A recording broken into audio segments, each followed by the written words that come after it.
Good day. The state television company Western Armenia represents the most important news for today's broadcast. The newly elected president of the Republic of Western Armenia, Lydia Margosian, presented the one-year program of activities. The president of the National Council of Western Armenia, Armenak Abrahamyan, will appear on social platforms in a new format. The travel procedure of persons forcibly displaced from Artsakh from January 28. Yerevan will transfer 8 new logbooks minefields to Baku. Battle of Arara, forgotten pages in Armenian history. We and our surnames.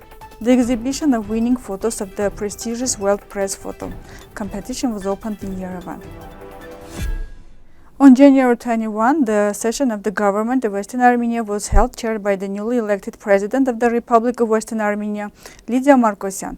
During the meeting, the Lady President presented the government's one-year plan. Ms. President noted, "On April 27, 2024, we will greet all those states that have recognized the genocide committed against Armenians. On May 11, 2024, we will celebrate the recognition of the legal Armenian state of the territory of Western Armenia on May 11, 1920. On May 13, 2024, we will participate in the diplomatic conference on the rights of indigenous peoples within the framework of the World Organization of Intellectual Property.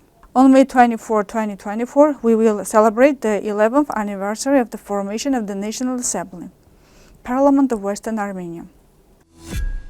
The chairman of the National Council of Western Armenia, Armenak Abrahamyan, will appear on social platforms in a new format. You can also follow Armenak Abrahamyan on Facebook and Instagram. You can always be in connection with the first president of the Republic of Western Armenia. From January 28, our compatriots of Artsakh who received the status of temporary protection must have a certificate of temporary protection along with their passport and when they will travel.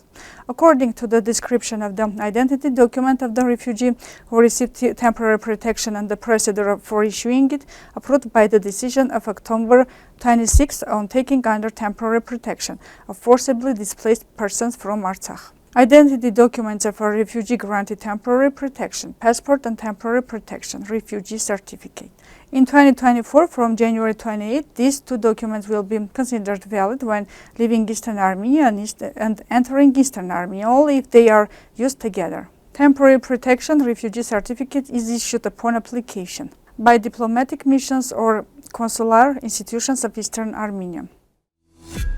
The National Security Service of Eastern Armenia has resumed survey work among the former servicemen of Artsakh, as a result of which 8 new logbooks of minefields have appeared, which will be transferred to the Azerbaijan side through working channels in the coming days. Those copies will be forwarded to international partners. They were informed about this by the message. The message says, Armenia expressing its commitment to the peace agenda with Azerbaijan and based on humanitarian considerations.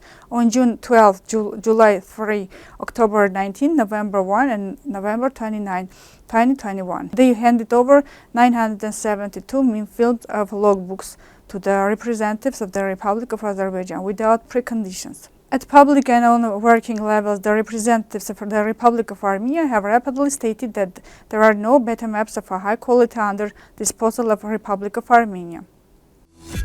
On September 19, 1918, a small but brave group of Armenian soldiers made history by defeating a much larger and stronger enemy force at the Battle of Arara in northern Palestine. This battle was part of the final Allied offensive in the Middle East during World War I that led to the collapse of the Ottoman Empire and the liberation of the region from Turkish rule.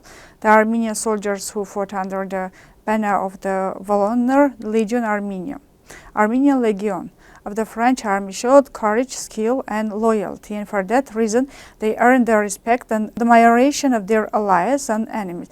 But their exploits, for the most part, neglected and forgotten by the world and even by their own nation. For this reason, Western Armenia TV aims to shed some light on the Battle of Arara and the significance of Armenian history and struggle for Armenian identity. Most traditional Armenian surnames have the ending -yan. For example, Pogosyan, Gevorkyan, Khachikyan, Levonyan. Today, almost 900% surnames in Armenia end with the suffix -yan. Usually surnames were given after the name of the oldest male in the family. According to some historians, as early as the 14th, 5th centuries, there were surnames ending by Yans in Armenia. Over the time, the last Tsa disappeared, remains only Yan, which later became Yan, but in some places surnames with Yan still existed. Western Armenia TV is a warrior for Armenian values and identities, submits to its audience and readers the series of We Are and Our Surnames, where we will study the origin of the surnames of people living in occupied Western Armenia, and we will understand why in general among Armenian surnames appear Turkish words. On the initiative of the Embassy of the Kingdom of Netherlands in Eastern Armenia, the World Press Photo exhibition was opened on January 23 in the hall of the National Museum, Institute of the Architecture. The World Press Photo exhibition includes the prize-winning works of the prestigious photography competition 2023. They also won the photo of sleeping soldier documented by Armenak Abrahamyan that was recognized as one of the 3 best photos of the prestigious international photojournalism competition in the Contemporary Issues 1 photo category. This was all for today. Goodbye.